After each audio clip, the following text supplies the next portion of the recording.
श्री शिवाय नमस्तुभ्यं मित्रों।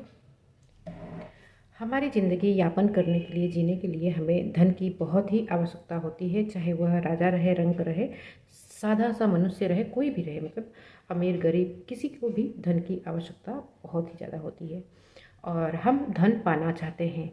कई बार क्या होता है कि हम धन तो अर्जित करते हैं, कितना भी धन, मतलब जैसे कि किसी का पेमेंट है, किसी किसी का पेमेंट होता है, कम होता है, किसी का ज़्यादा होता है, किसी का बहुत ही ज़्यादा होता है। लेकिन कम पेमेंट वाले, जैसे मान लीजिए एक उदाहरण दे रही हूँ, किसी का 10,000 पेमेंट है, किसी का 50,000 है, किसी का 1 लाख है, ठीक है। लेकिन 10,000 पेमेंट वाला देखने जाए तो वह अपने आयुष्य में, अपने जीवन में बहुत ही सुखी रहता है। 10,000 पेमेंट पाकर भी उसके घर में बरकत बनी रहती है, वह सुख से अपना जीवन यापन करते रहता है। लेकिन वही जगह पर अगर हम देखने जाए तो 1 लाख वाला वह रोते रहता है। वो कहता है कि इतना पेमेंट होने के बावजूद भी, इतना पेमेंट होने के बावजूद, इतना पैसे होने के बावजूद भी हमारे घर में बरकत नहीं है और हम सुख शांति से नहीं रह पा रहे। कुछ न कुछ हर महीने के कुछ न कुछ कमी हो ही जा रही है, चाहे वह व्यापारी हो, धंधा करने वाला हो, या नौकरी पेशा वाला हो, या कोई भी हो व्यक्ति जिसका मतलब एक पैसे का अमाउंट जो आते रहता है महीने में, वह कम हो या ज़्यादा हो। लेकिन कभी कभी बहुत ज़्यादा पैसे वाला भी इंसान रोते ही रहता है, लेकिन कम पैसे वाला सुखी होता है अपने ज़िंदगी में। तो इसका कुछ कारण होता है, वह कारण से हम अगर निजात पा जाए तो हमारा लाइफ बहुत ही सुचारू रूप से आगे बढ़ते रहेगा। तो चलिए आज का वीडियो इसी टॉपिक पे है, धन के माध्यम के टॉपिक पे, कि हमारा धन, मान लीजिए भले ही कोई 1 रुपया कमाए लेकिन उसका खर्च 8 आना होता है और वह 8 आना बचा कर रखता है। लेकिन कोई कोई 10 रुपये भी कमा लेता है, लेकिन 10 रुपये के बजाय उसका 11 रुपया, 15 रुपया खर्चा हो जाता है। तो यह क्यों होता है? यह होता है हमारे ही किए गए हमारे रोजाना की ज़िंदगी में किए गए कार्यों की वजह से। हम कुछ कार्य ऐसे करते हैं कि जो हमारी बरकत रहती है वह जाते रहती है। कहते हैं ना कि आप लोग सुनते होंगे, या आप लोग भी कहते रहते होंगे, या किसी से भी सुनते होंगे कि बरकत ही नहीं हो रही है, कमाई तो बहुत हो रही है लेकिन घर में बरकत ही नहीं आ रही है। तो बरकत ना आने का भी बहुत बड़ा कारण है और वह कारण हम समझ ही नहीं पाते हैं। हमारे रेगुलर लाइफ के, हमारे रेगुलर जो कार्य हम करते हैं उसी में वह बात छिपी हुई रहती है। हमारी कुछ गलती होती है, हमारा कुछ अच्छाई होता है। तो चलिए जानते हैं, देखते हैं इस वीडियो को, कि बरकत आने के लिए और हम जितना कमाते हैं उससे कम खर्चा हो और बरकत बनी रहे हमारे घर में, धन का आवक होते रहे, माता लक्ष्मी सदैव हमारे पे प्रसन्न होती रहे। वीडियो कहीं पे भी पसंद आए तो लाइक ज़रूर कर दीजिएगा और अभी तक आपने हमारे चैनल को सब्सक्राइब नहीं किया है तो सब्सक्राइब भी ज़रूर कर लीजिएगा। चलिए हम बढ़ते हैं अपने टॉपिक पे। देखिए, हमारे घर में जो स्त्रियां होती हैं, स्त्रियों को हम, हमारे भारतीय संस्कृति में हमने उन्हें लक्ष्मी कहा है। तो लक्ष्मी कहने का यही कारण है कि वह घर में रहकर घर की सारी परिस्थितियों को संभालती है, साथ साथ में पति कमा कर लाते हैं तो पति के लाए हुए कमाई का अच्छे से वह मैनेजमेंट करती है, कहाँ कैसे खर्च करना है, कहाँ रखना है, कैसे देना है, तो वह करने का कार्य स्त्रियाँ ही करती हैं।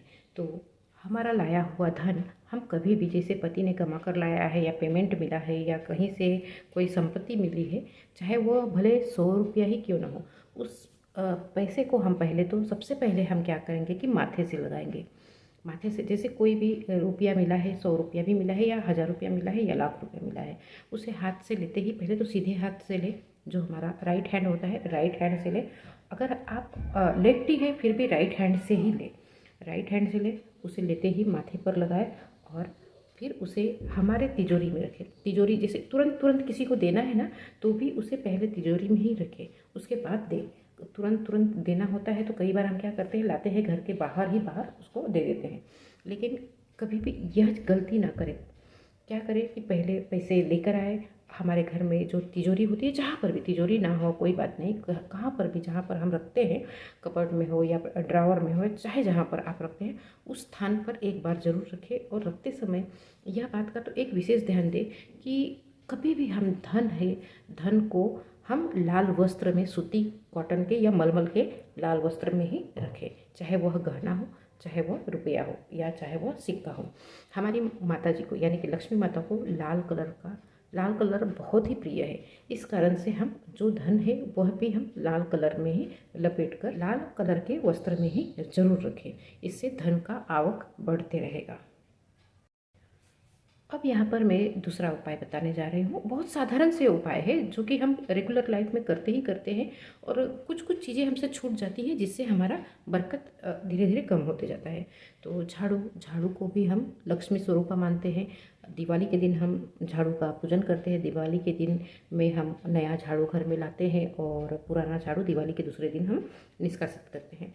तो झाड़ू को कभी भी, मतलब कई घरों में तो ये हालत होती है ना कि जैसे हम घर के अंदर एंट्री कर रहे हो और बाहर में झाड़ू पड़ा है, तो ये गलती कभी ना करें। झाड़ू को सदैव इस बात का ध्यान रखें कि झाड़ू को सदैव छुपा कर ही रखें कि बाहर के लोगों को उस झाड़ू पे नज़र ना जाए। साथ साथ में घर के लोगों का भी बार बार उस झाड़ू पे नज़र ना जाए। अब आप कहेंगे कि हमारा तो एक ही रूम है, हम कहाँ पर रखें। तो कई माताओं का क्या आदत होता है ना कि झाड़ू वह छुपाने के चक्कर में पलंग के नीचे रख देती है।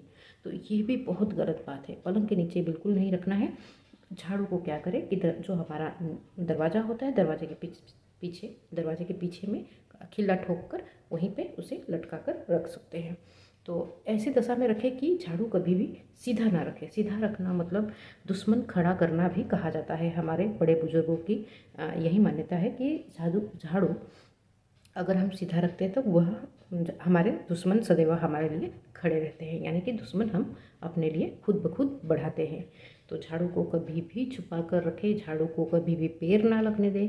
हम झाड़ू को अगर पैर लगता है तो झाड़ू को नमस्कार करें, झाड़ू से क्षमा याचना करें। तो यह एक दूसरा उपाय है कि झाड़ू हमारे घर की झाड़ू कभी भी किसी के नज़र में ना आए। और साथ साथ में एक बात और, झाड़ू कभी भी किसी और को नहीं देना चाहिए। अपने घर की झाड़ू कभी किसी को नहीं देना चाहिए। उससे क्या होता है कि हमारे घर की धन, हमारे घर की बरकत किसी और के पास चली जाती है। ठीक है, चलिए अब हम जानते हैं तीसरा उपाय। हमारा जो मेन डोर होता है, जहाँ से हम एंट्री लेते हैं, घर में प्रवेश करते हैं, वहाँ पर कई घरों में आप लोगों को देखने मिलेगा कि पंचमुखी हनुमान जी का तस्वीर लगाया होता है। तो तस्वीर लगाया होता है, यह तो बहुत अच्छी बात है। लेकिन कई घरों में आपको देखने को मिलता है कि जो हमारा आजकल तो सभी का पक्के का घर हो चुका है, तो टाइल्स डायरेक्ट घर बनवाते वक्त टाइल्स पे ही गणपति भगवान का चित्र चिपकाया हुआ रहता है। तो यह हम बहुत बड़ी गलती करते हैं कि जो मेन एंट्रेंस का दरवाज़ा होता है उसके ऊपर में हम गणपति भगवान का पिक्चर लगा देते हैं। चलिए ठीक है, का आप मुख बाहर की तरफ रखते हैं, लेकिन जो उनका पीछे वाला पार्ट होता है, जो यानी कि उनका पीठ होता है, जो हमारे घर की तरफ हो जाता है, तो गणपति भगवान को आप हमेशा देखेंगे कि माता लक्ष्मी के साथ में रहते हैं। तो अगर आपके घर की तरफ ही उनका पीठ रहेगा तो वह माता लक्ष्मी के साथ में विराजमान तो नहीं रहेंगे। घर के मेन डोर पे हमने जो गणपति का पिक्चर लगाया होता है, पोस्टर लगाया होता है, टाइल्स लगाया होता है, वह अगर उनका मुख तो बाहर की तरफ रहता है, लेकिन उनका पीठ होता है जो कि हमारे घर के अंदर की तरफ होता है। तो अगर ऐसी गलती करते हैं तो कहा जाता है कि इस तरीके का जो भी फोटो लगाता है, टाइल्स लगाता है, पिक्चर लगाता है, कुछ भी करता है, तो उसके घर में दरिद्रता प्रवेश कर जाती है। यह गलती भूलकर भी ना करें। अगर आपने आज की तारीख में अगर वैसे ही लगवाया है, आज के डेट में वैसे ही लगवाया है, तो उसका उपाय क्या करेंगे। अब आप कहेंगे कि उसका उपाय क्या है। ठीक है, आपने टाइल्स लगवा लिया है, कोई बात नहीं। तो जहाँ पर आपने टाइल्स लगाया है बाहर की तरफ मेन डोर के, तो एक काम करिए, ठीक उसके ही पीछे मतलब वही भीत पर ठीक उसके ही पीछे गणपति भगवान का दूसरा फोटो लगा दीजिए। तो क्या होगा कि मुख आपके घर के, मतलब घर में ही लगाइए। टाइल्स के बाहर आपने लगाया, बाहर के भीत की तरफ लगाया गणपति भगवान का फोटो, तो पीठ आपके घर की तरफ हो गया। ठीक है, तो अब आप क्या करेंगे कि ठीक उसी के पीछे आप लगा लेंगे गणपति भगवान का मूर्ति या फिर फोटो, चाहे टाइल्स जो भी है लगा लेंगे। तो उसका मुख हो जाएगा, उस गणपति भगवान के चित्र का मुख हो जाएगा आपके घर के अंदर और पीठ हो जाएगा बाहर की तरफ। तो इससे क्या होगा कि दरिद्रता माता अब प्रवेश नहीं करेंगी और लक्ष्मी माता आप पे सदैव ही अपनी कृपा बरसाती रहेंगी। ठीक है, तो चौथा उपाय यहाँ पर मैं बताने जा रही हूँ कि आप अगर कोई व्यवसाय कर रहे हैं तो व्यवसाय स्थल पे हम सब कोई, व्यापारी है, शिक्षक है, कोई भी हो, कोई भी लक्ष्मी और गणपति भगवान का फोटो रखते ही रखते हैं, मूर्ति रखते हैं।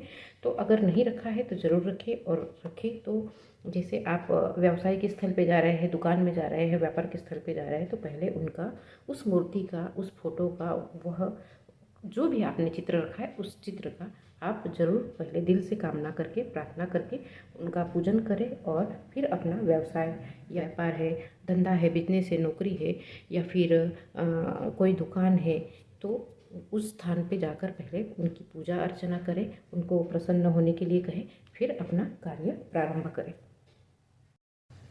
यदि आप अपार धन की इच्छा रखते हैं तो सबसे पहले हनुमान जी से अपने पापों की क्षमा मांगकर प्रतिदिन हनुमान चालीसा पढ़ते हुए 5 मंगलवार बड़ के पत्ते पर, ध्यान रखिए, बड़ के पत्ते पर यानी वट वृक्ष के पत्ते पर आटे का दिया जलाकर उनके मंदिर में रख कर आए।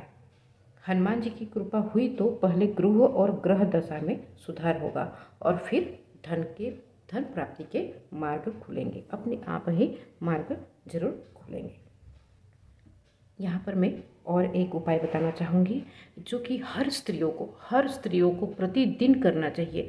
अगर किसी दिन आप नहीं कर पा रहे हैं, आप रजस्वला हुए हैं, आपका मासिक धर्म आया हुआ है, तो उस समय आप अपने घर की दूसरी बेटियों को कहे या पुत्र को कहे या किसी को भी कह सकते हैं वह कार्य करने के लिए, लेकिन करें प्रतिदिन जरूर। ठीक है। देहरी की पूजा, जो देहरी होती है, दहलीज होती है, उसे देहरी कहते हैं, द्वार को कहते हैं, दहलीज कहते हैं, और उसे डेल भी कहते हैं। ठीक है। जो हमारा मेन डोर होता है, मेन डोर के ऊपर जो लकड़ी का चौखट होता है, उसकी पूजा करनी बहुत ही ज़रूरी होती है। घर की वस्तुओं को वास्तु के अनुसार रखकर प्रतिदिन घर को साफ और स्वच्छ कर प्रतिदिन देहरी की पूजा करें। घर के बाहर देहली पर या देहली के नीचे या उसके आसपास में स्वस्तिक बनाएं। स्वस्तिक चाहे तो आप चावल के आटे से बनाइए, या फिर रंगोली से बनाइए, या कुमकुम से बनाइए, हल्दी से बनाइए। ठीक है। अगर आप चावल के आटे से बना रहे हैं या आटे से बना रहे हैं तो उस पर, या रंगोली से बना रहे हैं, वाइट वाली रंगोली से, सफ़ेद वाली रंगोली से, तो उस पर कुमकुम और हल्दी जरूर डालकर उसके ऊपर, उसके अगल बगल में डालकर दीपक से उसकी आरती उतारें। ठीक है। इसी के साथ प्रतिदिन सुबह और शाम को कपूर भी जलाएं और घर के वातावरण को सुगंधित बनाएं। जो नित्य देहरी की पूजा करते हैं, देहरी के आसपास घी के दीपक लगाते हैं, उनके घर में स्थायी लक्ष्मी निवास करती है। घर के बाहर शुद्ध केसर से स्वास्तिक का निर्माण कर उसके ऊपर पीले पुष्प और अक्षत चढ़ाए, घर में लक्ष्मी का आगमन होते रहेगा। तो घर की जो देहरी होती है, देहरी के ऊपर आप जरूर कोशिश करें कि रोज़ के रोज़ पानी का छींटा मारकर स्वस्तिक बनाए। स्वस्तिक नहीं बनाए, कोई फूल भी दोनों तरफ रख दें, और देहरी, अगर, हाँ, यहाँ पर मैंने कहा है कि घी का दीपक जलाए। बहुत लोगों को मुश्किल होता है घी का दीपक जलाना, मैं मानती हूँ। तो घी का दीपक नहीं जला पा रहे हैं तो तिल का तेल जरूर जलाएं, तिल के तेल का दीपक जरूर जलाएं। ठीक है। और देहरी का पूजा करने के बाद एक बार कोशिश करें कि शुक्रवार के दिन केसर, शुद्ध केसर को घोलकर पानी में उसका स्वास्तिक बनाकर उस पर पीले फूल और अक्षत जरूर चढ़ाए। अक्षत यानी चावल जो खड़ा होता है, एक भी दाना उसमें टूटा नहीं होता है, उसी को अक्षत कहते हैं, तो वह जरूर चढ़ाए। इससे घर में धन की आगमन होगी, लक्ष्मी माता स्वयं चल के आएगी, आपके खुश होकर आएंगी, और वह सदा आपके घर में ही वास करेंगी, कहीं बाहर जाने की उनकी इच्छा ही नहीं होगी। तो आशा करती हूँ कि आप लोगों को यह उपाय जरूर ही पसंद आया होगा। यह कार्य करेंगे तो माता लक्ष्मी आपके घर का धन भंडार भरे रहेंगे। ठीक है।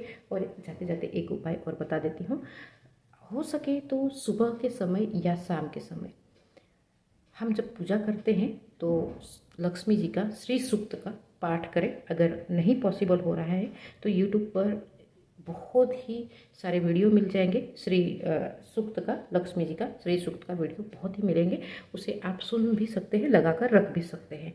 लेकिन जब वह लगा कर रखे, सुने, तो एक जगह पर बैठकर ध्यान से सुने जब तक वह ख़त्म नहीं होता है। अगर आप पढ़ सकते हैं तो बहुत अति उत्तम है कि वह जरूर करें। तो आशा करती हूँ कि आप लोगों को यह सारे उपाय बहुत ही पसंद आए होंगे। चलिए, इसी आशा के साथ हम मिलते हैं नेक्स्ट वीडियो में। तब तक के लिए आपसे लेते हैं विदा, प्रेम से बोलते हैं राधे राधे। हर हर महादेव, श्री शिवाय नमस्तुभ्यम। जय जय।